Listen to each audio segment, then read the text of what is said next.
What is the shape of our universe?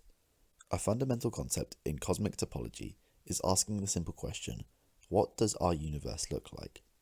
Now, I don't mean what interesting looking planets are out there or how galaxies are structured, or what does a black hole look like? I mean, what shape does our universe hold? Is its landscape curved? Does it distort? Where does it end? On first thought, most of us probably think that we lie on a flat surface that's expanding out infinitely into the unknown. But topology helps propose the idea that this is not the only possible solution. In this video, I'm going to set out a variety of potential shapes our universe could be and evaluate how they would manifest in our reality. First, let's start with flat geometry. In its simplest form, as a two-dimensional sheet. As a beam of light travels across it, the beam will keep travelling until it reaches the boundary of the universe. Beyond this point, it is open to speculation what lies there, if there is an end at all. However, this is only a subset of one of many flat geometries. Now let's take a step further.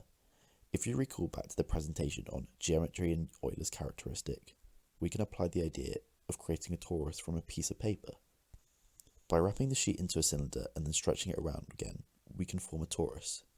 What's important to point out here is that to see that the beam of light actually returns to its point of origin. If this was in reality, then it would mean that if we looked to the boundary of our universe, we would eventually see ourselves. There would be a never-ending chain of Earths, and as unlikely as it seems, it is impossible to rule out for two main reasons.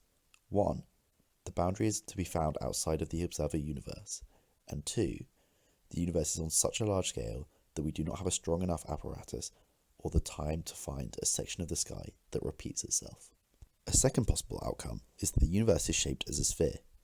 If an observer stood at the top and threw, well, let's say a ball around it, the ball would at first get smaller and smaller as it takes up a smaller percentage of the observer's view. However, as the ball passes the equator, something unusual happens. The ball will appear to get bigger.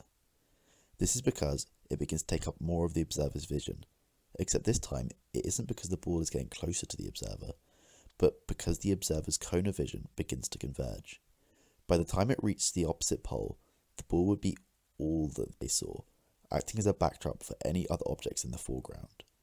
So, is this really a feasible solution? Well, as the size of the universe is unknown, it's a possibility that our universe is so large that the backdrop extends beyond our observable universe and is therefore too far away to be observed. The only current way for modern astrophysics to discern how true this is by creating a triangle between the diameter of a cold or hot spot in the cosmic microwave background and us.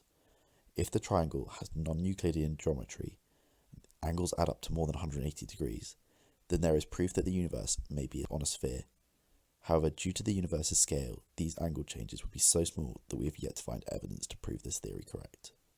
The one last solution to consider is the universe is a hyperbolic landscape, which could be reasoned as the opposite of a sphere. The hyperbola expands outwards from the centre, unlike a sphere which encloses around a centre.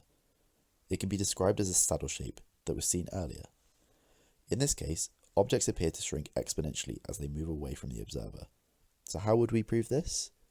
Well, we can reimagine how this would look with a Poincare disk that represents how a hyperbolic surface would look from an observer's perspective. If we were to view this in a hyperbolic space, then all the triangles would have the same area. What's important is that if we measure the angles of one of these triangles, we find the interior angles add up to less than 180 degrees. So we could run similar tests to the previous example to see if the angles were less than 180 degrees.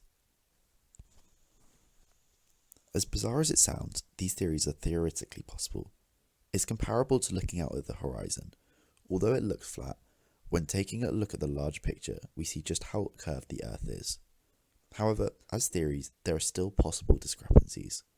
One major assumption being made is that just because the universe curves in one way at a particular point does not mean that the universe is necessarily spherical or hyperbolic. The universe could curve in a combination of ways. Hopefully this video has given you some insight into how, even what we assume to be the fundamentals of the universe, that under the lens of topology, even those things are put into question.